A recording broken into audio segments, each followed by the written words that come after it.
Cuando uno investiga e indaga en una historia tan terrorífica como la que va a ocupar la primera parte de esta noche, hojeando documentos, antiguas portadas, crónicas, expedientes, suele seleccionar instintivamente una imagen que se queda en su cerebro.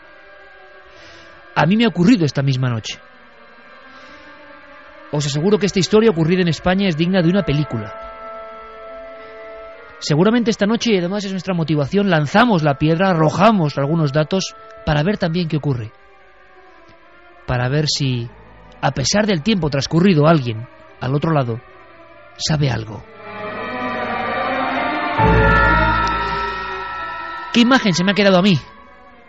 Revisando lo escrito, espolvoreado en algunos periódicos y en algunos documentos hace ya más de 20 años. Pues una imagen. Una, la de una muchacha de unos 18 años, Antonia Torres, que llega a la población catalana de Tortosa, procedente de Córdoba. Busca una vida mejor. Quizá por la misma época, una mujer que dice tener poderes, sensitividad especial, Manuela, viaja de la provincia de Badajoz, Olivenza, a la capital catalana. No sabían que sus vidas se iban a entrecruzar de esta forma tan misteriosa. Pero el golpetazo, la imagen impresionante de otro de los actores de esta trama real es la de otra muchacha, amiga de Antonia, protagonista de lo que vais a escuchar, que ciertas noches se despertaba. Era algo más que una pesadilla. Parecía que la imagen de su amiga se presentaba en la habitación. Esta chica, 1, 2, 3, 4 días, se incorporaba en la cama. Casi escuchaba un nombre. Se frotaba los ojos, volvía a acostarse y ahí seguía la imagen. La imagen de unos restos humanos. La imagen de una chica muerta, quemada, en una cabaña de pescadores. Y esa imagen, en esa pesadilla, al parecer tenía algo que ver con esa amiga suya desaparecida hacía un tiempo. Y en la pesadilla, esa visión de los restos humanos casi calcinados gritaba. Pedía quizá justicia de ultratumba. 1:14, siempre en directo. Esto es La Nave del Misterio. Carmen, buenas noches. Buenas madrugadas, Iker. Una historia de la que quizá alguien sepa algo. Abrimos líneas de inmediato porque una de las motivaciones es esa. Es un caso muy difícil. Vais a escucharlo y puede que tengamos suerte y esta misma noche en vivo recibamos algunos datos nuevos. Vamos a hablar de ese caso y de otros muchos casos en los que tuvieron que intervenir videntes de la mano de las fuerzas policiales, por ejemplo. Hay 2 vías de contacto, 7640, palabra clave milenio, espacio, y vuestros mensajes o milenio3 con número @cadenaser.com. Como venimos haciendo en semanas anteriores, Iker, vamos a regalar 3 novelas entre todos los que participen en esas vías de contacto.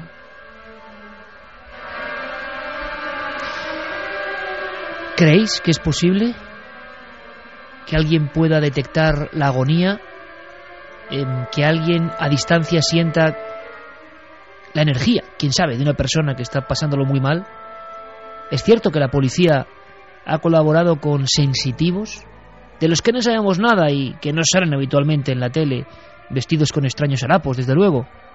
Personas que incluso sin dedicarse a estos menesteres acuden con un pálpito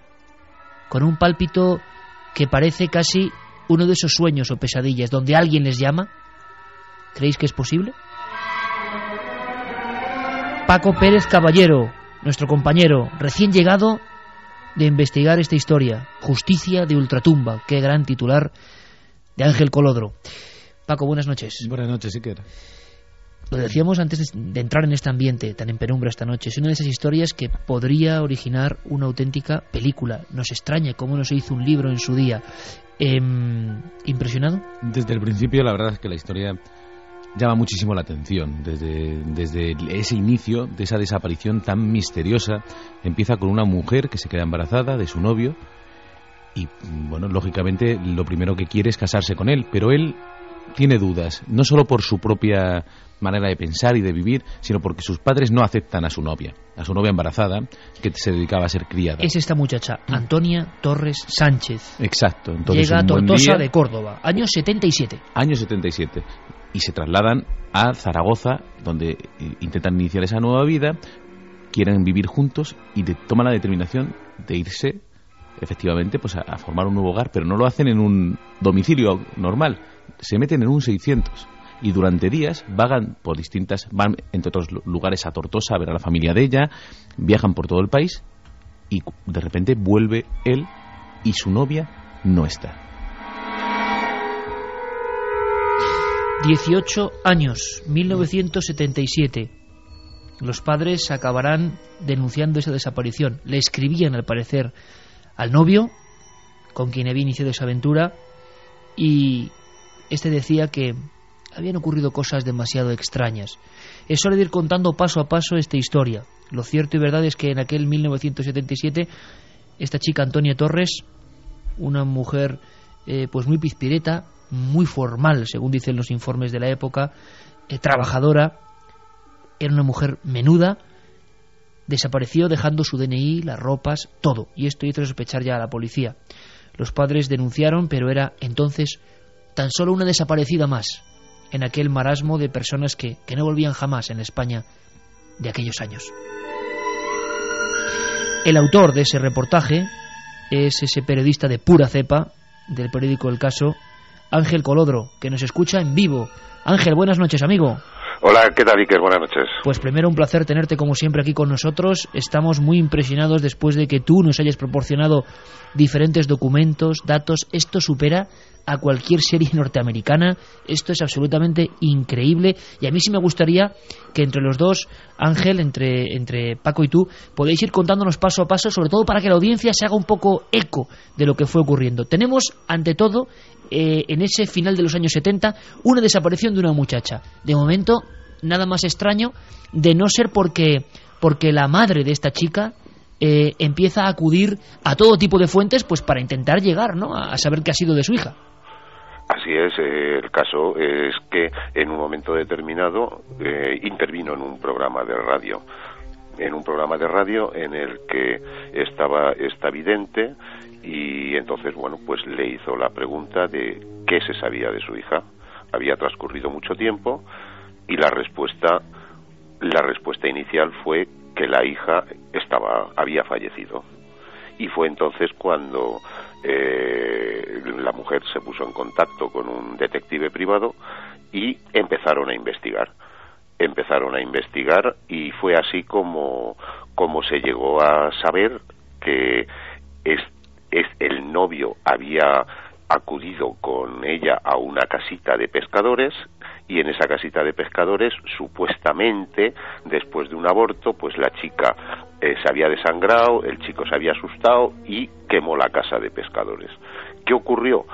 Pues que efectivamente el chico fue detenido por un delito, digamos, menor, pero al encontrar los restos, Paco nos podrá decir qué es lo que había en aquellos restos. Paco, ahí estás. Pues sí, efectivamente. Ante todo, una historia rarísima de dos personas que se van en un coche, que abandonan la ciudad y que, al parecer, da la impresión, para que esto adquiera tintes casi de novela, cuando la familia preguntaba antes de llegar a esa vidente, una vidente que trabajaba, ojalá, se llamaba Manuela de Olivenza, Badajoz.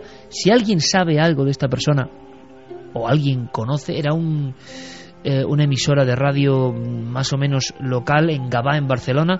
Recibía llamadas, típico programa de línea abierta de videntes, pero lo que sorprendió en un principio, Paco, es la rotundidad de esta mujer. Está muerta.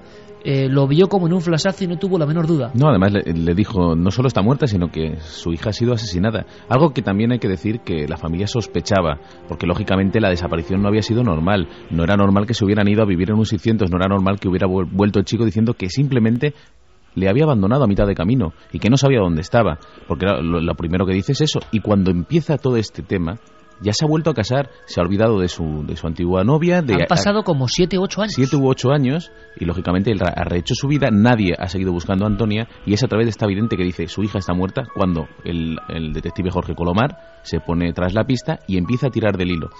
Pero es que no es este el único camino paranormal que tiene este caso. Hay otra mujer que tiene unos sueños recurrentes, como hemos dicho al principio del programa, que son muy intensos, y que ella ve a Antonia consumirse en las llamas, pedir auxilio y no poder salir, y ve claramente que es una casa que tiene 2 puertas, una delante y una detrás, y que se está consumiendo y que pide ayuda y que no sabe. En fin, no se corresponde al 100% con la realidad, porque cuando le prenden fuego a aquella caseta, ella ya está muerta, pero sí es una imagen muy viva de lo que le pudo pasar, ¿no? De que ella estaba muerta. Y esta mujer habló con el detective, él me lo ha dicho a mí directamente, dice, y a mí este sueño me impactó muchísimo más que lo que me dijo la vidente. Vamos a recapitular, Paco, porque luego iremos sabiendo lo que tú has descubierto en esta reinvestigación 20 años después.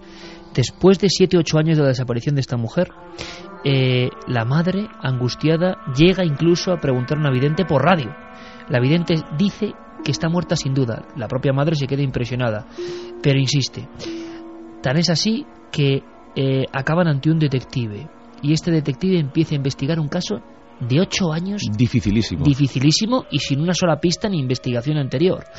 Y entonces es cuando empieza a volver a investigar, a volver a tirar del hilo, a volver a preguntar a un novio que empieza a decir, Ángel, que bueno, que habían tenido ese incidente, un aborto, y se había desenvuelto del cadáver, pero esto 8 años después. Exacto, es que, Jordi Colomar es un detective muy conocido de Barcelona que colabora con medios de comunicación. Él aceptó el caso de una forma gratuita y él hizo un trabajo realmente encomiable, porque él lo primero que hizo fue coger todas las diligencias judiciales, y ahí fue donde analizó las declaraciones que había hecho el novio. ¿Qué ocurrió? Él fue al ver al novio y claro, pues él había transcurrido 8 años y ahí observó que había muchas contradicciones, y eso fue lo primero que le puso a Jordi en la línea de que ahí desde luego había algo raro. Luego se encontró con lo del supuesto sueño. Yo no creo que fuera un sueño lo de la amiga, porque los sueños generalmente los sueños se producen sobre fenómenos que nosotros mismos hemos conocido y en espacios que nosotros hemos visto, y ese espacio concreto no lo había visto esta mujer. Es decir, yo creo que era más bien una especie como de premonición, sí, como una especie de visión alucinatoria. O sea, Ángel, importante, al mismo tiempo, digámoslo así, que esta vidente tenía clarísimo a través de la radio, sin tener ningún contacto con la muerta ni hace 8 años de que estaba muerta, esta otra persona recibía con nitidez la visión de unos restos quemados en una casa de pescadores. Exacto, pero es lo que tú estás diciendo, visión, más que sueño, aunque ella lo pudiera disfrazar como sueño en el sentido pues de que estas visiones las tuviera por la noche. Y esto fue realmente lo que a nosotros en el caso, todas este conjunto de factores, lo que más nos impactó. Ten en cuenta que nosotros en el caso lo que siempre tratábamos de buscar eran los porqués racionales, los porqués de que una persona haya llegado incluso a asesinar a otra, los porqués mentales y los porqués sociales y todos los porqués que existen detrás de un crimen. Pero claro, es que en este caso el por qué se había producido el crimen ya se supo después, pero la clave está en por qué se aclara este crimen. ¿Cómo se aclara este crimen? Sí. Bueno, tenemos un dato más, Ángel, impresionante, que es que 15 de junio de 1985, es decir, 7 años después de la desaparición de esta muchacha, que se va con su novio, su madre llama a ese programa, a ver si alguien sabe más datos, se llama El Teléfono del Más Allá. El teléfono del más allá. Y es cuando le impresiona tanto lo que responde esta vidente, Manuela, de origen extremeño. Es más, incluso parece que hay una discusión. La grabación imagino que sería imposible de conseguir ya prácticamente, quizá alguien esta noche lo tenga, quién sabe. Al parecer la madre un poco con cierta vergüenza, o bueno, tengo un problema familiar, y al parecer es la vidente la que le dice que hace 9 años que no ha visto a su hija. La mujer incluso duda y la vidente, sensitiva, como sea, que nosotros somos bastante reacios con este asunto, pero es lo que al parecer ocurrió, le dice que no son 9 años exactos. Y después que está muerta. La mujer se queda impresionada al otro lado del teléfono y le insiste en que está muerta. Y es entonces cuando este investigador empieza a cercar al novio. Cuando el novio Paco confiesa que ha sido un aborto y que se ha desangrado, dice fríamente que dejó los restos en un lugar parecido al del sueño. Sí, exacto, y que efectivamente se asustó y le prendió fuego. ¿Qué sucede? Que la policía inmediatamente se moviliza con la ayuda de Jorge Colomer, que le da todos los datos de los que él dispone, y la policía encuentra algo. Después de tanto tiempo y después de ese fuego, aún quedaban restos. Y aquí yo creo que es la parte más sorprendente de toda esta historia, porque encuentran unos pocos huesos, muy pocos, muy pequeños, y una parte del cráneo, solo una parte, en la que hay además un disparo de bala. Sí, que encuentran la parte que conserva la prueba. Pero entonces lo impresionante es que ya la policía vuelve a reabrir el caso gracias a estos detalles, Ángel, y no solo eso, sino que cuando el detective le hace confesar, bueno, ha sido un aborto, queríamos abortar, estábamos en un 600, se desangró en el coche, la policía recupera el 600 de hace 7 u 8 años, lo examina y ve que no hay sangre, vuelve a acercar al novio. Y la vidente, Ángel, si no me equivoco, esa vidente un poco en la sombra de esta historia, insiste en que de aborto nada. ¿Es posible? Asesinato. Es posible, eso es verdad. Ángel, es increíble. Bueno, es tan verdad como el hecho de que de esos restos que quedaban, prácticamente solamente reconocible y recuperable es el resto en el que está el disparo, un agujero que inequívocamente es un disparo, pero que posteriormente conduce incluso a recuperar el arma que había sido comprada previamente por el novio. Es decir, que de aquel accidente que se había podido producir o aquel delito menor de una exhumación ilegal o una inhumación ilegal, lo que al final se produce es un asesinato perfectamente premeditado. Y es más, es que después de tantísimo tiempo se llega a encontrar el arma. Es decir, que es que no queda ningún fleco. Bueno, tú llegas a fotografiar incluso en los reportajes el arma. El arma, sí, se llega a recuperar el arma y se llega a poder comprobar de una forma científica que ese arma dispara las balas que son las que del mismo calibre que el hueso. Sí, es decir, una carabina concretamente del 22, que es un calibre además que no es necesariamente mortal porque es una bala muy pequeña, pero claro, es que justo un disparo en el occipital por la espalda. Exacto. Por la espalda. Ahí está la clave, Ángel, claro, que nos demuestra que era premeditado, que la sorprendió por la espalda. No sabemos si hubo una discusión. Solo él sabe realmente que hoy estará en la calle, probablemente.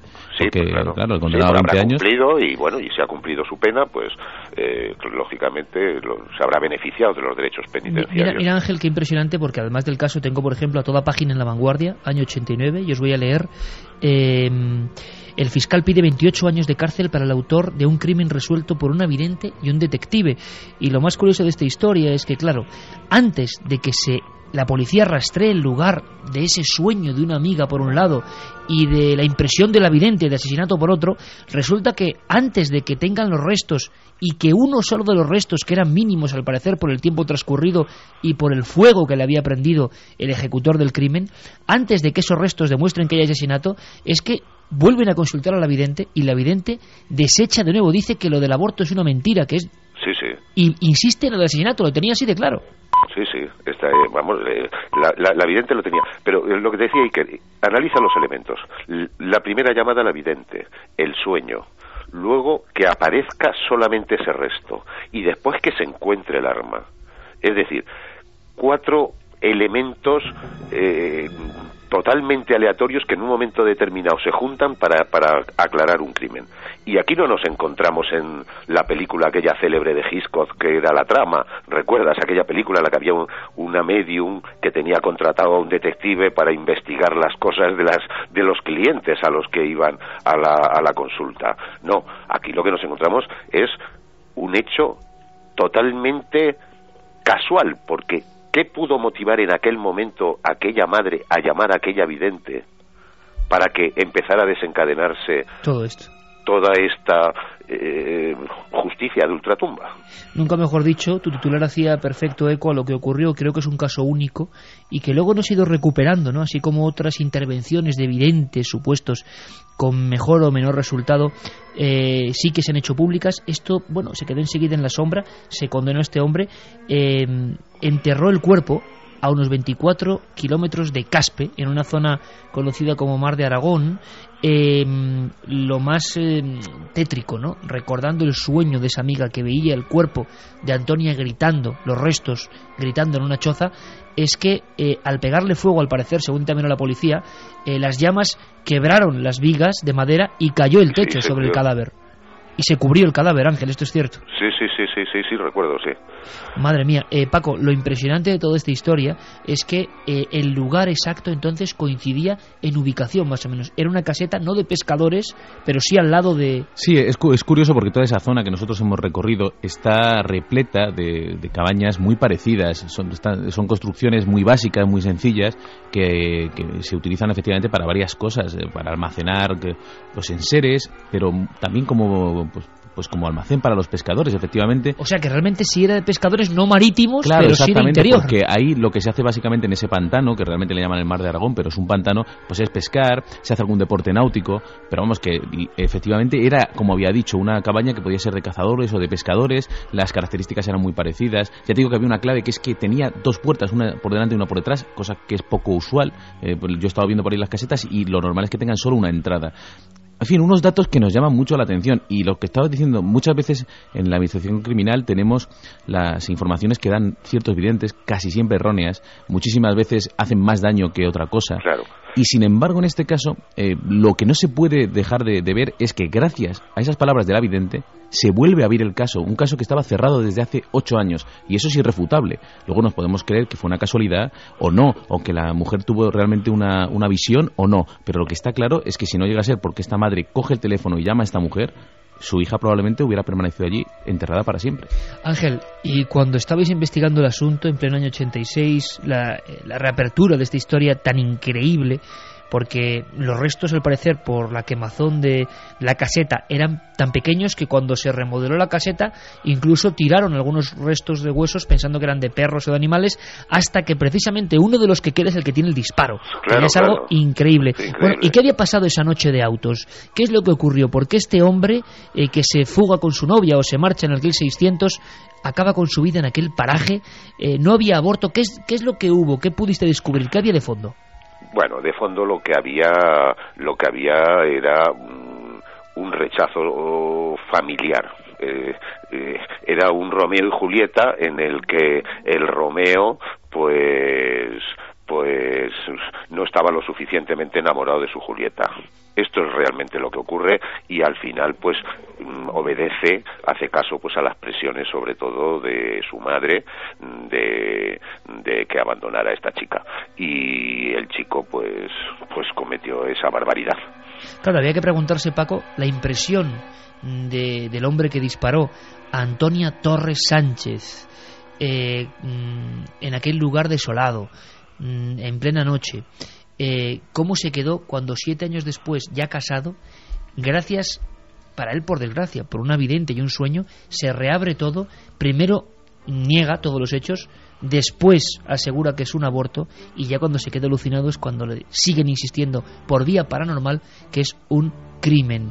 Este hombre, con alevosía, Paco, se acercó por detrás a la mujer, le prometió una jornada de caza y le desterrajó ese disparo. Sí, realmente se estaba cumpliendo el sueño de Antonia, porque hay un dato muy interesante, y es que ella llegó a denunciarlo porque creía que la iba a abandonar. Ella ya estaba en avanzado estado de gestación y estaba viendo que la familia de él estaba embarazada. Sí, estaba embarazada y él, además ya en estado avanzado, es decir, no era una cosa que se pudiera ya ocultar. Y además él estaba dando señales de que iba a hacer caso a sus padres, a los padres de él, que no la querían en la familia, y la iba a abandonar. Y ante eso, que él desaparece un par de días sin decir por qué, ella se va a una comisaría y dice que lo denuncia por abandono al hogar de su hijo. Y él vuelve y le promete que se va a casar con ella y empieza a cumplir sus sueños. Se van en ese 600, fíjate lo que es esa idea de ir a vivir en un 600, o sea, las 24 horas metidos en un 600, que es un coche muy pequeño y que naturalmente pues debían ser unas condiciones lamentables. y se la lleva a Caspe, allí al pantano. Ella baja del coche, no se sabe muy bien, él dice que hubo una discusión, no se sabe realmente si simplemente bajó y la remató. Lo que está claro es que él sacó su carabina, que la tenía ahí por algo. Él decía que era para espantar a los mirones, porque claro, como estaban haciendo vida por completo ahí en el 600, pues mucha gente se acercaba, en fin, nunca estaba seguro. Entonces, que era para eso, un arma de un calibre muy pequeño. Y luego rocía el cuerpo con gasolina. Y quema totalmente la casa, dejando... Es impresionante que aparezca simplemente... Además hemos visto esa imagen, yo creo que tú también te habrás estremecido, porque claro, ver esa imagen con el agujero de bala perfecto, en un pedacito tan pequeño de cráneo, de lo poco que queda en la nuca, justo en la nuca, pues la verdad es que es alucinante y es impresionante. Uno de los casos más impresionantes que has tocado en tu vida, Ángel, imagino. Sí, bueno, ya te lo he comentado, que es que nosotros siempre buscábamos por lo menos una explicación racional, porque todos los crímenes lo tienen, y en este caso es que sí, existía una explicación racional de por qué se había cometido el crimen, pero de por qué se había aclarado, nunca existió esa explicación. La única explicación es paranormal. Ángel Colodro, Justicia de Ultratumba. Vamos a ver si esta noche hay más pistas. Un abrazo grandísimo, compañero. Gracias, Iker, buenas noches.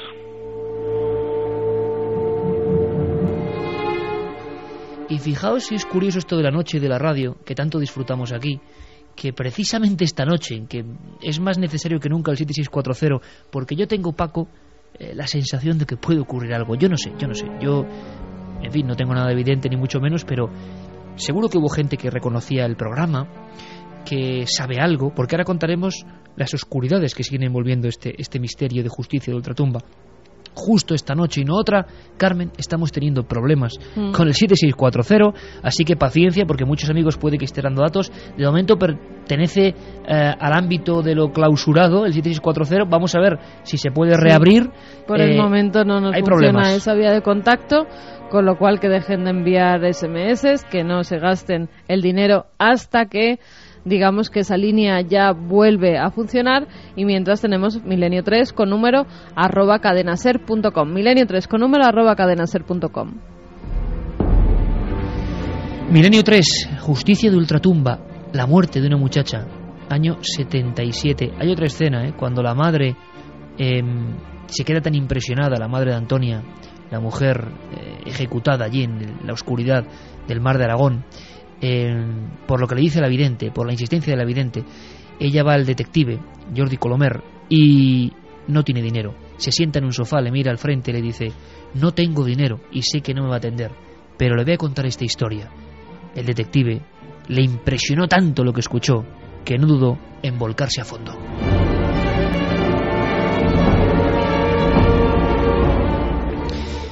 Con Carlos Largo, Fermín Agustí, Carlos Ródenas en la nave de los sonidos. Y Santiago Camacho, buenas noches. Buenas noches, Iker. Te decía que era impresionante, ¿o no? Justicia de Ultratumba. Da la impresión de que alguien, algo, yo que sé, gritaba desde algún lugar, quizá una cabaña quemada, pidiendo justicia. Pues sí, la verdad es que he estado atendiendo al caso porque es realmente impresionante, aunque no único. He localizado en los anales de la jurisprudencia estadounidense el único caso, son 100 años de diferencia, eso sí, el único caso en que el testimonio en el estrado de un fantasma sirvió para juzgar y para condenar a un asesino. Pero vamos a ver, Santi, eso hay que explicarlo. ¿Cómo es posible? No lo entendemos. Vamos a ver, para eso hay que contar toda la historia. Estamos en 1897, en West Virginia. Mary Jane Hister recibe la triste noticia de que su hija, que vive en una localidad vecina con su marido, acaba de fallecer a consecuencia de una complicación en el embarazo. A ella le extraña, porque ni siquiera sabía que estuviera embarazada. Pero bueno, se pone sus vestiduras de luto, acude al funeral, ve el féretro con el cuerpo amortajado de su hija, lloros, la pena de lógica del marido, entierran a la muchacha y bueno, ahí podría haberse quedado la cosa. Hasta que días después la buena de Mary Jane empieza a ver a su hija por los rincones de su casa. Al principio cree que se está obsesionando pero poco a poco las presencias se van haciendo cada vez más evidentes y intenta hablar con ella. Y para su sorpresa le responde y empiezan a hablar. Y le comenta que no ha muerto a consecuencia de esas complicaciones en el embarazo, sino que ha sido estrangulada. Es más, que si exhuman el cadáver podrán ver la tráquea rota, el cuello partido, e incluso dice que el fantasma, para demostrar que tenía el cuello totalmente quebrado, rotaba la cabeza hasta 80 grados, se la ponía mirando a la espalda para demostrarle a su madre que podía realmente. Claro, y esto lo contó la madre en el juicio. Claro, y es más, contaba que el médico de la localidad, que había certificado la muerte por complicaciones en el embarazo, estaba protegiendo a su marido. Con muchos lloros, con mucha insistencia, con lo que solo una madre puede dar, consigue que el fiscal del distrito exhume ese cadáver y se haga una autopsia que efectivamente demuestra que ni estaba embarazada y que había muerto con la tráquea rota a consecuencia del estrangulamiento. Hay un juicio en el cual ya se juzga por asesinato al marido. Y en ese juicio el abogado del parricida, el abogado del asesino, no tiene otra ocurrencia que llamar a testificar a la madre. ¿Para qué? Para demostrar que es una persona perturbada, que es una persona que con ánimo de venganza hacia su antiguo yerno, y que bueno, que básicamente es una conspiración para llevar a la cárcel a este. Pues el testimonio de esta mujer en el estrado, llevando al jurado las palabras de su hija, haciendo un relato de su hija ya muerta. De su hija ya muerta, haciendo un relato de cuestiones muy íntimas, como pueden ser constantes malos tratos, como pueden ser infidelidades, cosa que no sabía absolutamente nadie en el pueblo, que luego se fueron comprobando. Y desde luego el relato del asesinato y el posterior encubrimiento fue lo que llevó a este hombre a ser condenado a cadena perpetua.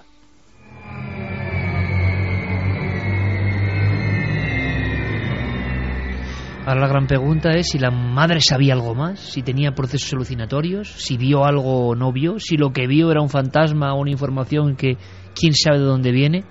Lo cierto y verdad es que si hay un caso parecido a este de justicia de ultratumba, podía ser exactamente el que acaba de narrar Santiago Camacho. Impresionante, de verdad. Y hemos querido preguntar a algunos buenos amigos por esto de los videntes sensitivos y trabajos con la policía. Ahora te pregunto tu opinión, Juanje.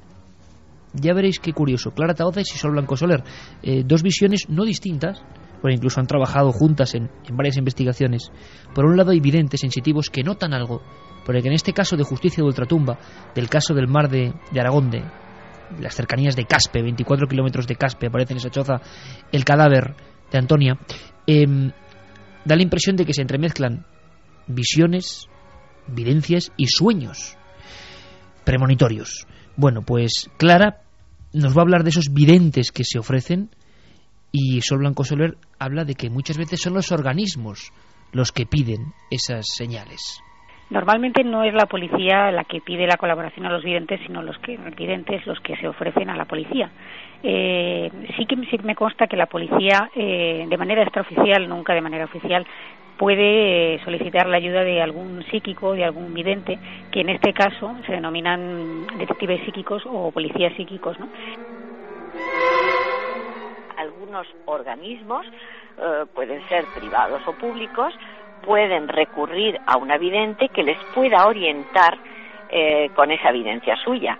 En el caso que en fin tenéis entre manos, que es el de la policía, unas veces será una vidente conocida la que se ofrezca a la policía y su información porque ha sido capaz de ver algo que estaba hasta ese momento oculto y que a lo mejor puede ser de utilidad para la policía, o bien casos muy puntuales, muy raros y muy poco reconocidos por parte de la policía en general, que es cuando acuden a alguien que para ellos tiene solvencia y tiene garantía, para a ver qué opinan esas personas y si hay algún elemento que les pueda ayudar en sus investigaciones.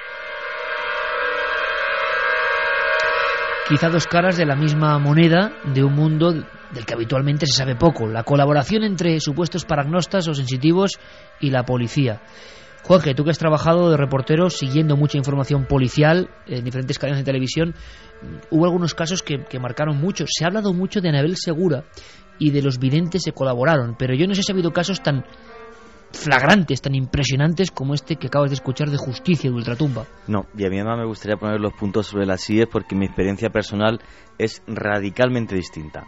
O sea, el caso que me acabas de contar me parece impresionante, digno de investigar y digno de mencionar, pero lo que yo he vivido en persona, hablando con muchos padres y familiares de desaparecidos y desaparecidas, a través sobre todo de la organización de todas las, valga redundancia, de todas las organizaciones regionales que hay desaparecidos en España, que es ADESEPA, cuando yo he estado en congresos de ADESEPA, y he hablado con infinidad de personas que por desgracia tenían un familiar desaparecido, el caso es total y absolutamente contrario.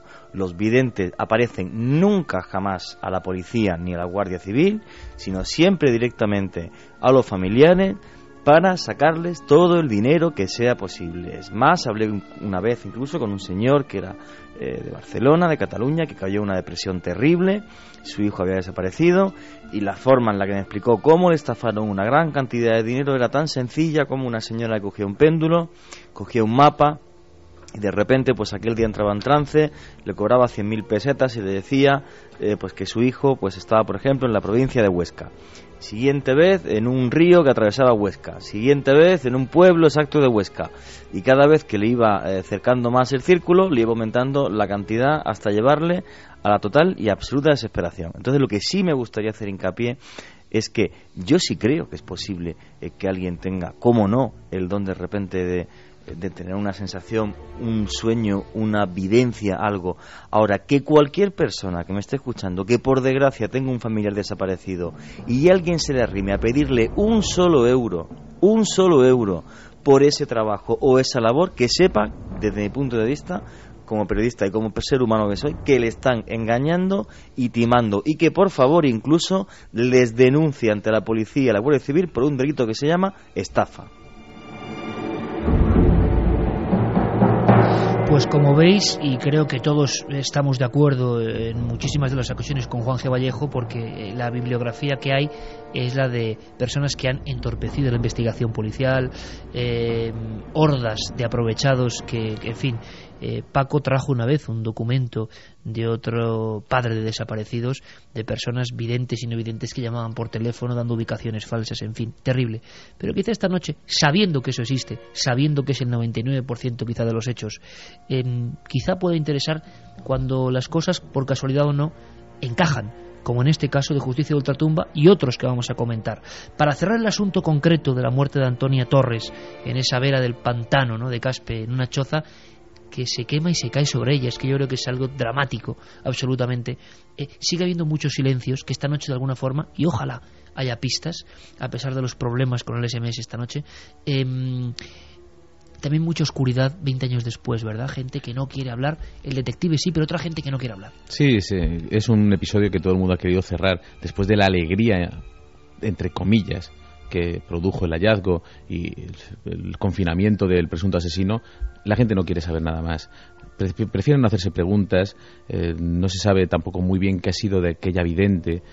Se sabe que dejó de hacer aquel programa y no se sabe muy bien dónde acabó.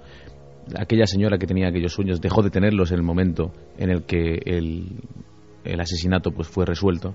Y lo que sí que hay que decir en sintonía con lo que dice Juan, es que en efecto en España, por ejemplo, los videntes no colaboran con la policía. No hay un grupo como puede haber en Estados Unidos de personas que se ha comprobado. No colaboran de forma oficial. Exacto, Paco, ¿no? A eso me refiero. Sin embargo, sí que es verdad, porque nosotros tenemos contactos en la policía y amigos en la policía, buenos investigadores, sí que es verdad que a veces, de manera increíble, y que no se dice porque tampoco se puede decir, llegan informaciones desde distintos puntos del país de casos que están investigando.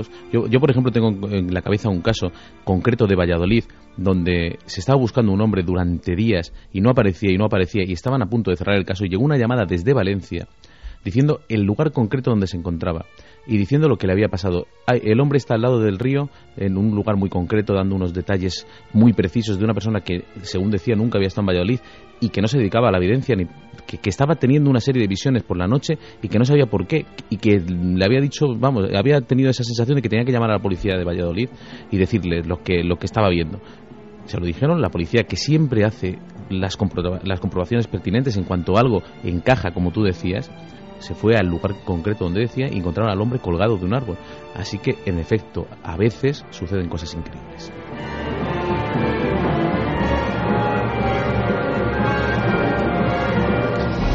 Son casos que motivan el diálogo y el debate, y lo vamos a tener, y esto merece la pena que lo ampliemos un poco, y luego vamos a conectar además con una zona donde está habiendo problemas a otro nivel, problemas de cambio de comportamiento en algunos animales. Os va a sorprender de verdad, de verdad.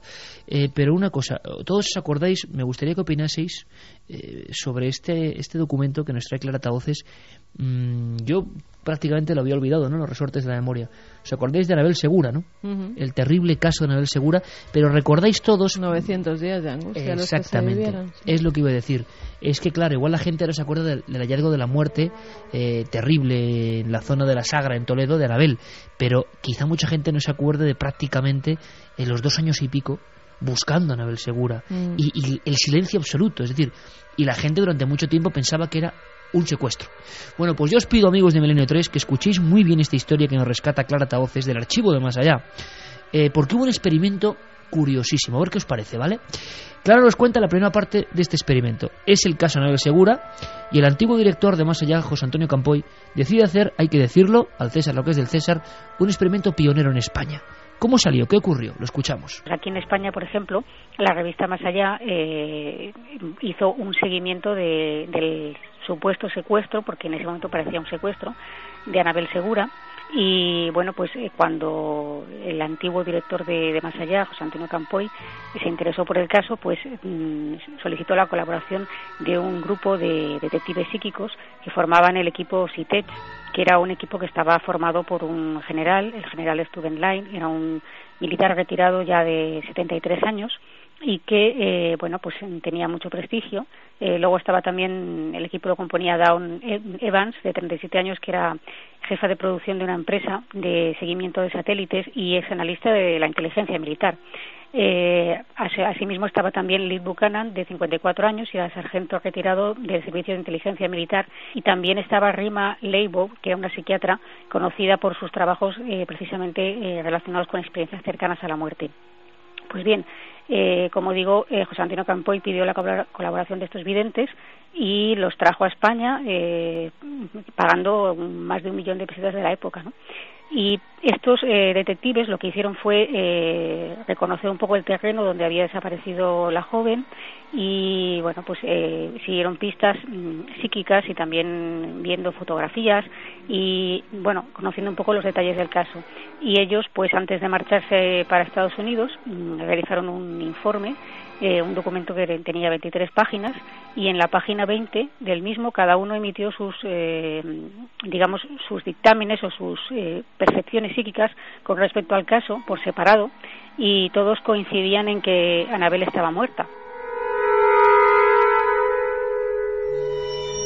¿Y qué ocurrió después? Porque esto se hacía en un momento en que pensábamos que Anabel Segura estaba retenida, incluso se había difundido una grabación de los supuestos captores.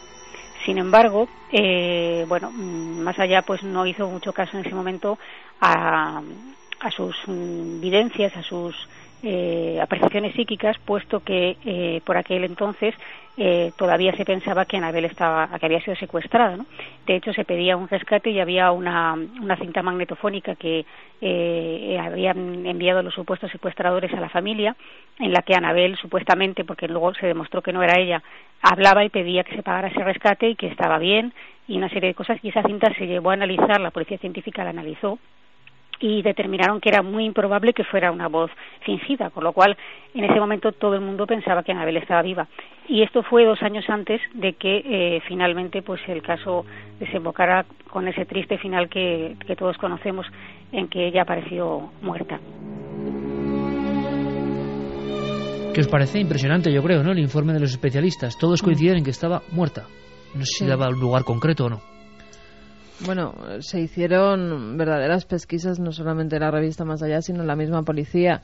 Fueron más de 1000 videntes los que se pusieron en contacto. ¿Videntes? Más de 1000 los que se pusieron en contacto no solo con la familia, sino también con los propios policías, y según publican periódicos en la época como El Mundo, el 17 de enero de 1998, la propia policía va con algunos de estos videntes a los lugares donde supuestamente han tenido esas visiones o han tenido esos anuncios que los llevaban precisamente hasta ese lugar sin encontrar absolutamente nada. Pero sí, algunos de esos videntes sí que los hicieron caso, sí que estuvieron con la policía buscando, pero por desgracia no se halló nada.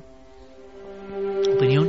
Hombre, yo la verdad que, bueno, aunque algunos diarios digan que la policía va con videntes, yo hasta que no lo vea, con sinceridad, no me lo creo. Bueno, es el periódico El Mundo, en su edición, lo he dicho antes, 17 de enero de 1998. Peor me lo pone.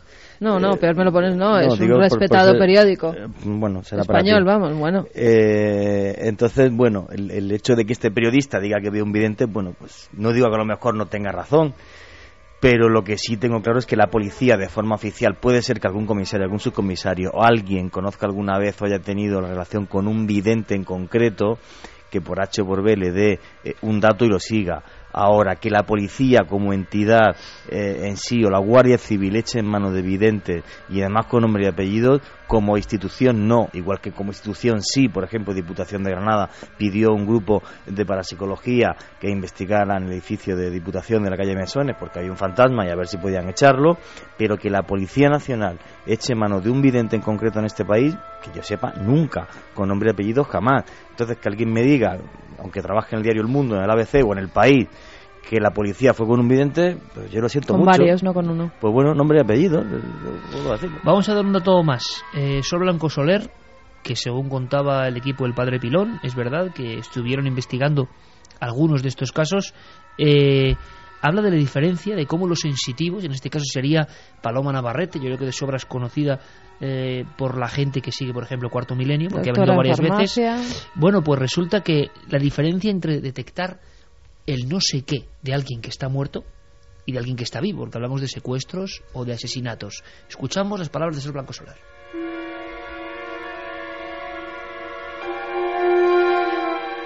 Dice que es más fácil los muertos porque no se mueven del lugar.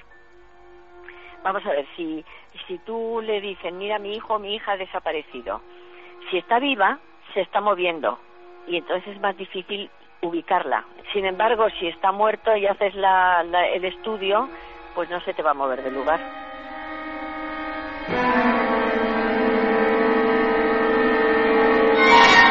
Nos encontramos sin duda ante uno de los episodios criminalístico paranormales más extraños y más sensibles, porque es cierto que luego las fuerzas de seguridad no quieren jamás admitir que una pista de este tipo ha podido ayudar a resolver un caso. Pero entonces, por ejemplo, ¿qué hay de verdad en la historia de Alison Dubois, de la protagonista encarnada por Patricia Arquette en la serie de éxito de la televisión aquí en España en 4, precisamente, Medium? Es cierto que esa mujer colabora realmente con el FBI. Es cierto que esto puede pasar en Estados Unidos de manera más real y cotidiana y que en España todavía da miedo. Lo que no cabe duda, y lo hemos dicho, es que el 99% de los casos, estamos seguros, son auténticas estafas. Y también un porcentaje de personas que buenamente reciben algo, sienten algo y quieren comunicarlo. Pero hay ocasiones, como esta que hemos contado, donde todo parece encajar como un puzzle. Vamos a contar algunas historias más, donde todo salió de verdad de forma increíble. A la vuelta. Justicia de ultratumba. Y algunos casos que realmente desafían aparentemente a cualquier lógica. Decía Carmen antes de marcharnos que 1000 videntes se habían ofrecido a investigar o dar datos sobre el caso Anabel Segura. Y Clara Tahoces nos hablaba de ese equipo multidisciplinar, con miembros incluso de las Fuerzas Aéreas Norteamericanas y Servicios de Inteligencia, intentando llegar a algún cometido. Poco después de la desaparición de Anabel, todos la daban por muerta. Luego se ratificó mucho tiempo después. Pero hay más, porque parece que una cantidad similar ha participado ya en el último gran caso de desaparición a nivel global, como es el de Madeleine McCann, incluso, y evidentemente se ha dicho, en el terrible caso, ¿no? Y además cada vez de tintes más surrealistas y desgraciados en muchos aspectos, de la desaparición de Marta del Castillo en Sevilla. También muchos videntes han dado datos, han arrojado teorías diversas, pero el de Madeleine superó todas las cifras. Conforme un caso se hace más importante y más mediático, más videntes quieren participar. La gran pregunta es, ¿porque mucha más gente está influida por esa energía que realmente se ha desprendido en algún lugar, o porque quieren simplemente ansia, notoriedad, conocimiento? Pero entonces, ¿cómo se explican casos, como le contaba antes Paco Pérez Caballero, de fuentes fidedignas en la investigación? Esa llamada de alguien que no quiere nada, que no sabe nada, que no puede saber nada y que da en el clavo. ¿Cómo se come todo esto? Madeleine McCann, 1000 videntes también han participado. Bueno, han participado por cuenta propia, vamos a decirlo así. Eso dicen. Además, los padres emitieron un comunicado en el que decían que no iban a creer a ninguno de estos videntes, pues al principio habían seguido algunas de las pistas. Se presentó también Gordon Smith, se llamaba, es uno de los más famosos videntes del Reino Unido. También es un... decir, vidente y famoso llama la Sí, asunto, ¿no? Y además se hace llamar el barbero paranormal. Dice que ha resuelto muchísimos casos y que no iba a cobrar nada por ayudar a los McCann, y estos pues se le iba a cobrar en publicidad, ¿no? Claro, rehusaron pues esa ayuda. También fue hasta Playa de Luz, donde desapareció la niña, una vidente española. La revista Más Allá publicó hace unos meses una entrevista con ella en la que ella aseguraba que los padres tenían algo que ver. Esta persona fue hasta Portugal. Dice que una vez estando allí hizo el recorrido que presuntamente realizó la persona que secuestra a la niña y que después la asesina, ya que dice que Maddie está muerta. Dice que ve cómo la introducen en un lugar oscuro, una especie de caja o como si fuera la parte trasera del coche, que la llevan a algún sitio hasta donde ella dice que llega y que por allí tienen que estar enterrados los restos de Maddie. Así, todo tipo de hipótesis en cuanto al cuerpo de esta niña, desde que está en el agua, que está enterrada, que se la han llevado a otro país, que sigue en Portugal. La mayoría de los videntes que dicen que sigue en Portugal y que está muerta. Bueno, hablábamos antes de que una serie que había puesto a nivel mundial la figura, ¿no?, en relieve de la colaboradora sensitiva de fuerzas de seguridad y el orden en Estados Unidos era Medium, basado en la historia de Alison Dubois. En fin, ¿qué hay de verdad en todo esto? ¿Qué parte ha devorado lo que es la pura ficción cinematográfica o televisiva? ¿Y qué hay? ¿Cómo fue este origen real? Nos lo resume en esta ficha breve nuestro compañero Fermín Agustí.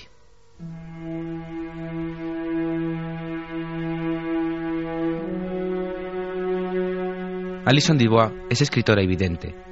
Dice tener la habilidad de comunicarse con almas de difuntos y ha utilizado este don para conectar a vivos con los muertos. También emplea sus poderes psíquicos para ayudar a las fuerzas de la ley a resolver los crímenes. Alison fue consciente de que poseía este poder hasta los 6 años, cuando vio a su abuelo recientemente fallecido.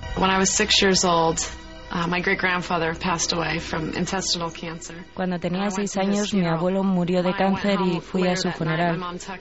Cuando regresé a casa por la noche, me levanté y vi a alguien al pie de mi cama. Así que me levanté y llamé a la puerta de la habitación y dije: «Hey, mamá, el abuelo está en mi habitación». Mi madre se quedó un poco asustada.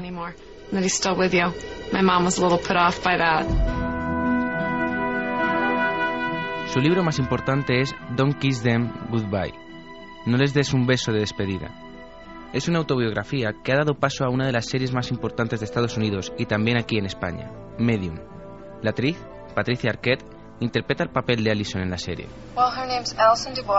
El papel que interpreto está basado en la vida de Alison Dubois, una mujer que tiene que compaginar el don de hablar con los muertos con una vida corriente y terrenal.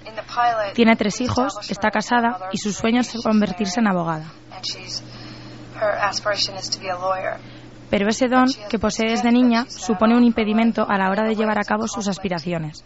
Cuando tiene delante a un cliente, es capaz de saber si está diciendo la verdad o si miente, si ha cometido un crimen o si en realidad es inocente.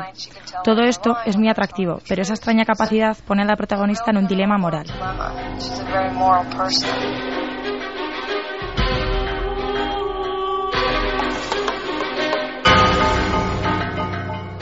En la serie, Patricia Arquette no es la típica mujer treintañera, ama de casa y madre de 3 hijos. Tiene el don de comunicarse con los muertos. Alison también posee una especial intuición sobre las personas, una especie de conexión espiritual, lo cual le ayuda a tratar con gente relacionada con crímenes violentos. Alison ingresa en una escuela de Derecho. Mientras trabaja como pasante en la oficina de fiscal del distrito, de forma secreta prestará atención a sus pensamientos y después convencerá a su superior, el fiscal Dévalos, de que sus sospechas son correctas.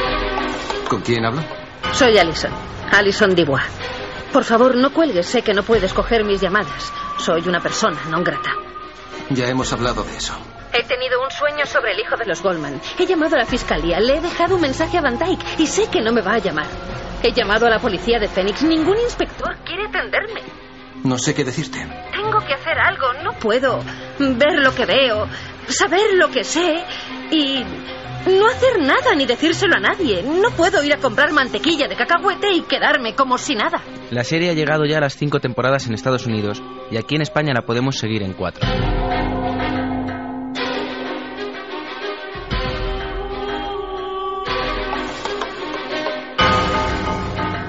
Con la célebre música de esta serie que rompió y quebró audímetros, ¿no?, en Estados Unidos. Esto es real, Santi, es decir, en Estados Unidos no cabe la menor duda de que hay colaboradores sensitivos, pero de verdad se habló en los 70 de Olaf Johnson y otros un poco bizarros, ¿no?, en su aspecto y que en cuanto se hacían célebres, en fin, se convertían un poco en vedettes, ¿no?, del espectáculo, pero que sí que el FBI en concreto tiene una serie de tentáculos para acudir a personas. ¿Cierto? Cierto, y de hecho en una cosa disiento con Juanje, y es que no digo que la policía vaya a recurrir abiertamente a videntes, pero sí desde luego cuando alguien, por la razón que fuera y viniendo de donde viene, siendo una persona que da una versión racional, puede aportar una prueba, sería poco profesional no comprobarla. Sí, lo único, mi exceso de celo, que sabes que soy un poco bruto, no lo puedo evitar, es por el hecho de haber tenido relación y contacto con familiares de personas desaparecidas que han sido estafados. Por eso sí hice hincapié en el tema de que no le pidieran un euro a nadie. Yo por eso, y yo soy el primero que luego nos contará Carmen la historia de Gerard Croiset, otra serie de detectives psíquicos, conozco las historias y sí que creo en que la gente realmente puede tener ese don. Lo que no creo es que alguien que tenga ese don, que para mí sería tocado por la mano de Dios, lo utilice para sacar dinero de alguien que está sufriendo. Es siempre lo que decíamos, bueno, la famosa frase que hemos repetido aquí alguna vez de Germán de Argumosa, que decía oiga usted, yo creo en la evidencia pero no en los videntes, ¿no? Y la gente se quedaba como extrañada. ¿Cómo que cree usted en la evidencia y no en los videntes? Decía, creo en la facultad pues casi eléctrica o desconocida de que una madre sepa lo que le pasa en cierto instante a su hijo que está siendo atropellado por un tren o disparado en el frente. Creo lo que 2 hermanos gemelos pueden sentir a distancia increíble.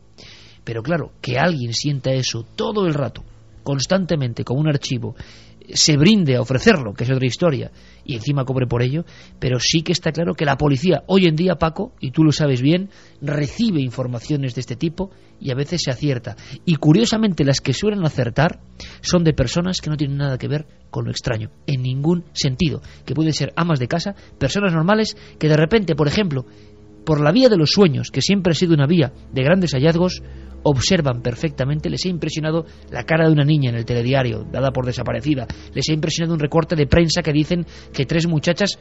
Pasó en Alcácer. Sabéis que en Alcácer había, por ejemplo, datos concretos de las 3 niñas muertas en un lugar parecido, se puede decir parecido nada más, pero gente decía que lo había visto. Claro, cuando un caso alcanza tal progresión mediática es muy difícil que la gente no quiera opinar, pero estos casos, incluso en historias que el común de los mortales no conoce, que no han salido de los medios, ocurren y se resuelven de vez en cuando. Sí, eso que la gente no tenga ninguna duda, que es lo interesante y lo que debemos estudiar. Son un porcentaje pequeñísimo.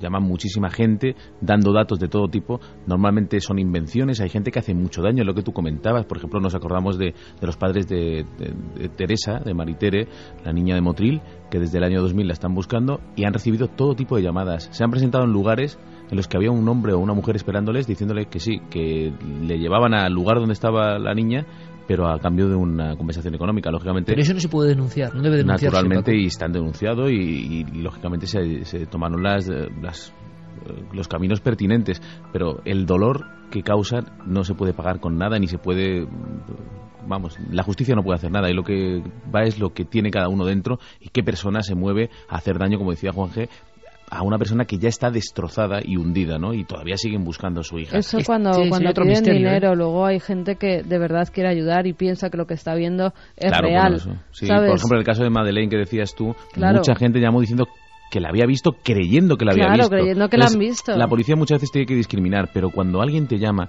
y da una serie de datos concretísimos, describe una zona muy, muy exacta, lógicamente hay que ir a comprobarlo, y ya te digo, el caso este de Valladolid que hemos contado es un caso real, es un caso que no ha trascendido, pero que a mí me han transmitido investigadores de línea, vamos, de estar en la calle averiguándolo. A nosotros en las últimas semanas sí que era a través de los distintos medios, tanto de Milenio 3 como de Cuarto Milenio, nos han llegado bastantes mails de personas que aseguran haber visto, tanto en sus sueños como en sus supuestas visiones, pues algunos de los hechos y de los de dónde podía estar el cuerpo de Marta del Castillo. Claro, pero está la repercusión, lo impresionado que está el mundo en general, ¿no? Con esa niña, el mundo me refiero a España, que claro, también es casi hasta lógico, ¿no? Que mucha gente sueñe, piense, y la gente piensa que sus sueños en ocasiones son muy reales. Lo que se hace es remitirle a la policía para que ellos son los que tienen que comprobar esos datos si es que los ven fiables. Hay casos como el de Anabel Segura, que la policía sí que comprobó esos lugares porque 3 videntes en diferentes épocas y que no se conocían entre ellos de nada dan un lugar exacto en la provincia de Guadalajara. Y entonces, claro, ya la policía se mosquea. Los 3 coinciden en el mismo sitio. Sin embargo, el lugar fue Toledo, la zona de la Sagra. Exactamente, pero tenían que comprobar 3 videntes en distintos meses que no se conocen de nada y dan el nombre de un mismo pueblo. Lo que hace la policía es comprobar si allí efectivamente se puede encontrar algo. No encuentran absolutamente nada, porque como bien decía Siker, estaba enterrada en la provincia de Toledo. Pero claro, cuando ya son diferentes informaciones las que te vienen de distintas personas que han visto eso en sus ensoñaciones, pues bueno, lo que hacen las fuerzas de seguridad es hacer caso a esas supuestas evidencias. Y personas, y dejadme que lo cuente, yo no sé si lo hemos contado alguna vez, pero muy brevemente, es como una escena nada más, que a nosotros nos lo confesaron, de total credibilidad, que nos lo han contado personas que, no sé, que de repente ven cosas que curiosamente se pueden corresponder con acontecimientos en ese sitio. Por ejemplo, a las afueras de Madrid, zonas próximas al Pardo, dando un paseo dominical, personas de altísimo nivel cultural, social y económico, y la mujer empieza a temblar, empieza a ponerse malísima, empieza a estar fatal, a tener que tomar aire, a sentarse. Es pleno día, es un día espléndido, los pájaros cantan, hay sol, es primavera, pero ella en los pinos lo que está viendo es gente colgada. Gente que está colgada, gente ahorcada, sí, que se está zarandeando, que hay niños vestidos con harapos, que hay madres, que hay padres, que hay gente como del medievo ahorcada en esos árboles. Y lo está viendo con tal claridad que no puede soportarlo. ¿Por qué ocurre esto? Bueno, y si faltaba poco, tenemos una historia como la de Croiset, ¿no? Que se llamaba el radar humano, le llamaban. Gerard Croiset, eso es. Si quieres, sí que vamos a ver un poco de su biografía, porque desde niño no lo pasó muy bien, y tal vez hay veces que el no pasarlo bien en su infancia hace que se generen ciertos clics en el cerebro y que se abra la mente a un sentido que al parecer tenemos todos, pero no todos lo tenemos tan desarrollados como en el caso de Croiset. Nace el 10 de marzo de 1909 en Laren, en Holanda, y la mayor parte de su familia trabajaba en el teatro, por lo que el niño pues permanecía mucho tiempo solo. Eso lleva a que con 8 años las autoridades le busquen familias de acogida. A lo largo de su vida convivió con 6 familias diferentes. Con algunos pudo tener una cierta tranquilidad, pero otros eran crueles con él y llegaron a encadenar una de sus piernas a una estaca para que no se escapara. El raquitismo que padecía hizo que los demás niños se rieran de él y le señalaran, por lo que se convirtió en un muchacho solitario e imaginativo. Siempre hablaba de seres a los que no veía y lugares en los que nunca había estado. Poco a poco se fue dando cuenta de que no todo estaba en la imaginación, sino que era capaz de ver y sentir cosas que no eran normales. Siendo ya adulto, sus penurias no acaban. Durante la Segunda Guerra Mundial es arrestado, trasladado a Alemania y recluido en un campo de prisioneros hasta 1943, cuando, sin recibir ninguna explicación, pues es liberado. Empiezan entonces una serie de conferencias emitidas por el doctor Tinhaev, que realiza investigaciones psíquicas. Cambiarían para siempre la vida de Croiset, porque tras escuchar sus explicaciones, se dirige al especialista y le cuenta las dotes que posee. Tenaeff decide ponerle a prueba y le lleva a la Universidad Holandesa de Utrecht, donde realizaron todo tipo de experimentos. Croiset dejó perplejos a todos los médicos con sus aciertos y también con sus predicciones, tanto de acontecimientos pasados como futuros. Desde entonces utilizaría esos dones para ayudar a todo aquel que se lo pidiera sin cobrar nunca nada. Es no más, jamás. No, cuando la policía necesitaba su ayuda y se tenía que trasladar a otra ciudad o incluso a otro país, se negaba siempre a que le pagaran el pasaje de avión, de barco, de tren, lo que fuera. Lo ponía él de su bolsillo. Croiset sobre todo acertaba cuando se trataba de personas ahogadas.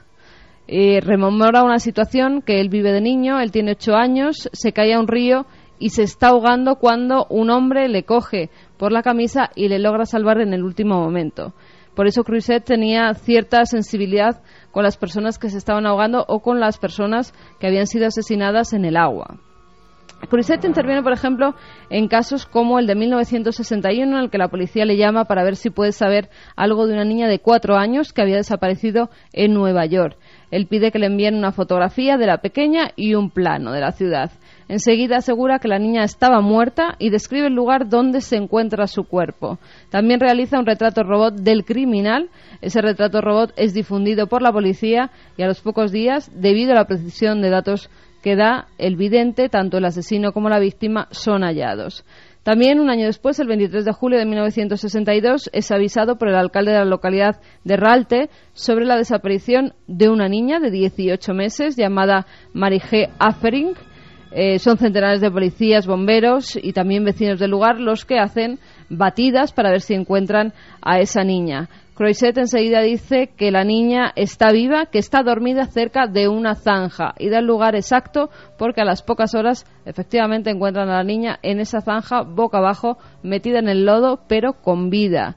1963 desaparece un joven de La Haya y Croiset de nuevo es consultado. Dice que ha muerto ahogado, que el cuerpo se encuentra cerca de un puente y que sería hallado el martes siguiente, cosa que efectivamente sucede. En otra ocasión le llega un paquete y al abrir el envoltorio que le había sido enviado por el padre de la víctima, ve que hay un vestido lleno de sangre seca.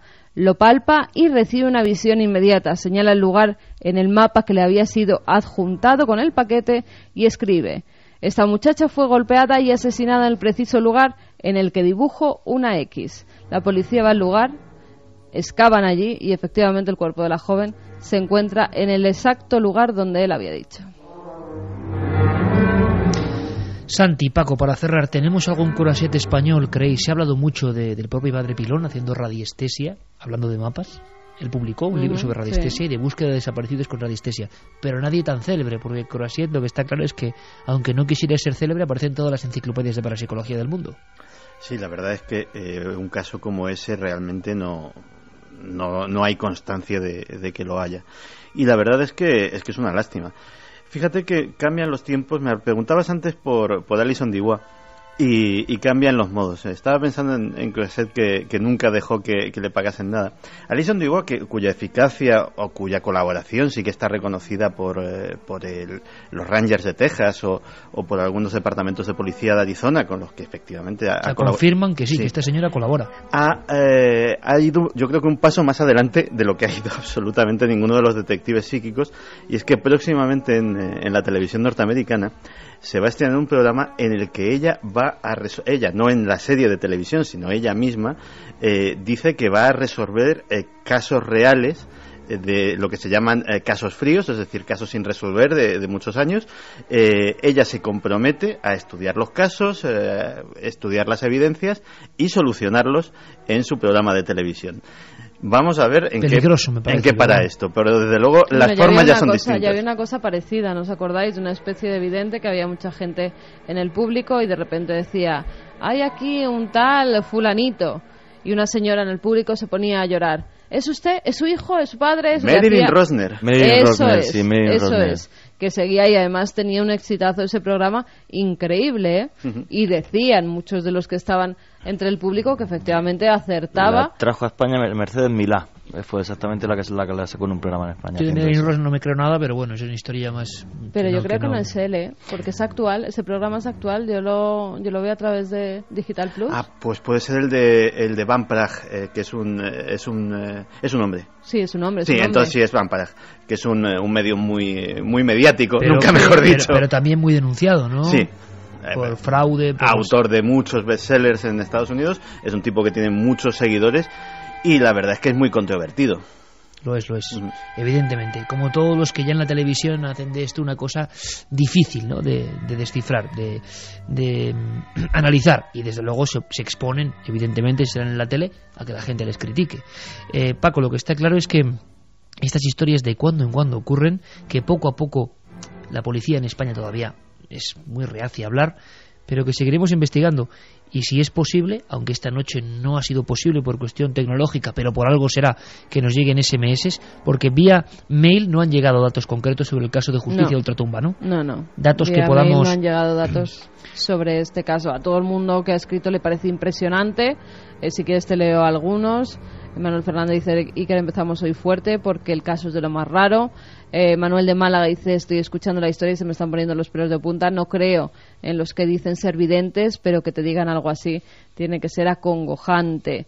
Hola, soy Sergio y os escribo desde Granada y quería haceros una pregunta sobre el tema que estáis hablando. ¿No os ha pasado nunca que habéis soñado algo relacionado con personas que no conocéis o con hechos que, aunque sean un sueño, los sentís tan vivos y reales?